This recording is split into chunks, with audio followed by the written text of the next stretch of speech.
e santo é aquele que tem parte na primeira ressurreição. Sobre esses, a segunda morte não tem autoridade. Pelo contrário, serão sacerdotes de Deus e de Cristo e reinarão com ele os 1000 anos. Apocalipse capítulo 20, verso 6. Seja muito bem-vindo. Estamos felizes mais uma manhã porque Deus nos presenteia com a vida, com a saúde.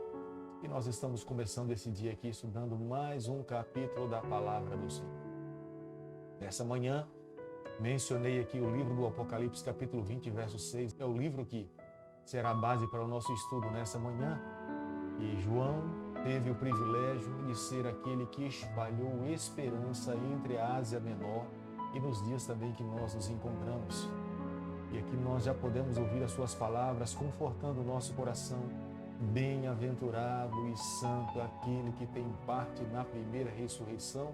Sobre esses, a segunda morte não tem autoridade, pelo contrário, serão sacerdotes de Deus e de Cristo e reinarão com ele pelo período de 1000 anos, quando estiverem lá no céu. Meu amigo, que Deus o abençoe nessa manhã, que esse seja um dia de bênção para a tua vida, de muitas conquistas e que nós possamos andar ao lado do nosso Salvador para todo sempre. Quero convidar você então a ter nas mãos a palavra de Deus no capítulo 20, o verso 1. Então vi descer do céu um anjo, tinha na mão a chave do abismo e uma grande corrente. Todos nós sabemos que o problema do pecado e as suas consequências são muito maiores do que nós imaginamos. Nós não conseguimos humanamente dimensionar ou calcular as consequências e os efeitos do pecado. Na verdade, nós sentimos na pele os seus efeitos e as suas consequências, mas as suas dimensões, na verdade, nós sabemos que somente Deus, Ele pode um dia irá mostrar para nós todas elas. Mas sabemos também que o nosso Deus já tem tomado providência para colocar um ponto final na história do pecado, para solucionar o pecado. A primeira delas foi expulsar Satanás do céu. Essa foi a primeira atitude que Deus tomou para resolver o problema do pecado. A segunda delas foi comunicar a Adão e Eva que Jesus Cristo um dia viria aqui a essa terra esmagar a cabeça da serpente. Como nós sabemos, na plenitude dos tempos, Jesus veio, pisou na cabeça da serpente, na cruz do Calvário, ele declarou a sua vitória. Depois, então, que Jesus Cristo esmagou a cabeça da serpente, ele agora precisa voltar com todo poder e glória, como o livro do Apocalipse, no capítulo 1, verso 7, fala: eis que vem com as nuvens e todo olho verá. Será um momento crucial em que ele irá voltar para essa terra para pegar os seus filhos e levar com ele para viver por toda a eternidade. Mas no capítulo 20, no verso 1 do livro do Apocalipse, nós podemos ver que um anjo desceu do céu com uma corrente nas mãos. E essa corrente é uma cadeia onde Satanás ficará preso. O nosso Deus, através de uma cadeia de circunstâncias, Satanás terá a sua prisão. Já estudamos na Bíblia o que a Bíblia fala a respeito dos mortos. E os mortos o volta ao pó, como era, e o espírito volte a Deus, que o Deus, como está no livro de Eclesiastes, capítulo 12, verso 7. É uma junção, nós somos uma junção de fôlego de vida com o pó da terra. Na verdade, nós nos tornamos uma alma vivente. Nesse contexto, entendemos melhor a ressurreição que se dará quando Jesus Cristo voltar aqui a essa terra. De uma forma geral, haverá duas ressurreições. A primeira vai acontecer no início dos 1000 anos e a segunda irá acontecer após o período de 1000 anos. Jesus mesmo um dia falou no livro de João, capítulo 5, verso 29, os que tiverem feito o bem para a ressurreição da vida e os que tiverem praticado o mal para a ressurreição do juízo. São João capítulo 5, verso 29. Por isso que a Bíblia diz: bem-aventurado e santo é aquele que faz parte da primeira ressurreição. Porque aqueles que irão ressuscitar na primeira ressurreição serão aqueles que irão se encontrar com Cristo e viver com o Senhor por toda a eternidade. Os mortos que amaram a Cristo também irão ressuscitar irão se encontrar com o Senhor e irão viver com Ele por toda a eternidade. Mas os ímpios que estiverem sobre essa terra são aqueles que não amaram a Cristo e não viveram as verdades. Esses, no início do milênio, após Jesus Cristo voltar aqui a essa terra, eles serão mortos. Eles irão perder a sua vida. Até porque a Bíblia fala que no período de 1000 anos não haverá possibilidade de vida sobre a face dessa terra. Deus não permitirá que nenhuma pessoa fique com vida sobre a face dessa terra. E será dessa forma que Satanás terá a sua cadeia pelas circunstâncias, porque ele não terá ninguém para tentar. Apenas ele estará aqui com seus anjos para refletir nos males e no mal que ele causou a todos os seres humanos. Agora, no final do período de 1000 anos, os ímpios que estiverem mortos, aqueles que estavam com vida no período de 1000 anos, que eram da classe dos ímpios, eles então agora irão ressurgir, irão ressuscitar, e será o momento que eles irão receber o juízo executivo. A Bíblia mesmo fala no livro do Apocalipse, capítulo 20, o verso 12. Vi também os mortos, os grandes, os pequenos, postos em pé diante do trono. Então se abriram os livros. Ainda outro livro, o livro da vida, foi aberto. E os mortos foram julgados segundo as suas obras, conforme o que se acha escrito nos livros.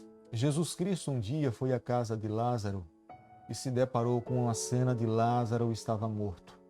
Imagine você, se Lázaro estivesse no céu, seria um sofrimento para Lázaro. O Senhor o traria do céu para a terra mais uma vez, para ele voltar ao estado de pecaminosidade, o estado terreno de sofrimento. É por isso que a Bíblia é muito enfática em nos afirmar que quando nós morremos, nós entramos num estado de sono. Nós não saímos da alma, do corpo e vamos para o céu ou para o limbo. Não é dessa forma.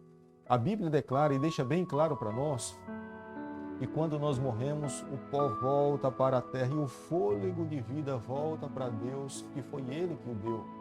Mas a Bíblia tem um pensamento completamente contrário de que a alma possa existir fora do corpo.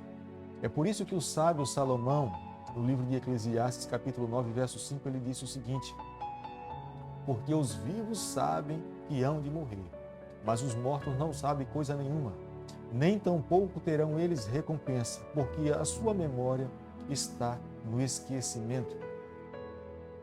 Quando então Jesus Cristo voltar nas nuvens dos céus com todo o poder e glória com os seus anjos, quando a sétima trombeta for soada no céu e que Cristo voltar, então aqueles que morreram em Cristo serão ressuscitados para se encontrar com o Senhor e viver com Ele para toda a eternidade. Irão viver com Cristo na Nova Jerusalém. Os ímpios, eu volto a falar para você, que estiverem mortos, eles serão mortos. E os que forem ímpios, que não amaram a Cristo, irão morrer. E não haverá nenhuma possibilidade de vida no período de 1000 anos. E será dessa forma que Satanás estará numa cadeia de circunstâncias. Ele estará preso. Ele não terá ninguém para tentar. Ele não poderá fazer mal a ninguém nesse período de 1000 anos, até porque não haverá possibilidade de vida nessa terra. Deus irá transtornar, não irá permitir que nenhuma pessoa permaneça com vida. Eu creio que apenas Satanás estará aqui. A Bíblia nos afirma que apenas Satanás estará aqui para refletir nos males que ele fez para todas as pessoas durante todo o período que o Senhor permitiu que ele pudesse estar aqui sobre a face dessa terra. Quando então se completar 1000 anos, então agora será o momento em que as pessoas que estavam mortas, os ímpios que estavam mortos, irão voltar à vida. E será esse momento que Satanás irá seduzir. Gog e Magog será convidado a se unir a Satanás, nos 4 cantos da terra. E a Bíblia nos afirma que o número dos perdidos será como a areia do mar. Uma multidão irá se levantar. E será o momento que Satanás mais uma vez terá poder para poder enganar, iludir e levar essas pessoas a pensarem que elas terão capacidade e condições de tomar a Nova Jerusalém, a cidade querida de Deus, estava descendo do céu. E será nesse momento que a Bíblia fala que Deus irá então agora aplicar o juízo executivo. cada pessoa que está sobre a face dessa terra terá condições de entender o porquê que ele está perdido. Os momentos de oportunidade que Deus concedeu a cada pessoa para compreender o seu pecado, arrepender-se do seu erro, as mensagens que foram lhe enviadas, o momento de oportunidade que o seu anjo abriu os seus olhos para que ele pudesse entender que haveria possibilidade de salvação. Mas eles, como tendo nas mãos o direito de escolha, liberdade de escolha, optaram e escolheram viver uma vida resoluta, diferente do que o Senhor sonhou para suas vidas, e consequentemente será esse momento que o juízo executivo irá cair sobre a vida daqueles que estiverem sobre a face dessa. O Senhor, meu amigo, virá aqui essa terra definitivamente colocar um ponto final na história do pecado. Mas todas as pessoas que estiverem nessa terra, ou que estiverem dentro da Nova Jerusalém, elas terão a conclusão da seguinte questão: o nosso Deus é extremamente misericordioso, Ele foi extremamente compassivo, é um Deus de amor, é um Deus de bondade. E nós, cada um de nós, teremos consciência o tempo de misericórdia que Ele concedeu a cada um de nós, o tempo de graça, o quanto Ele esperou para que nós pudéssemos nos arrepender dos nossos pecados, o quanto Ele esperou para que nós pudéssemos abandonar os erros que nós amamos em viver nessa vida.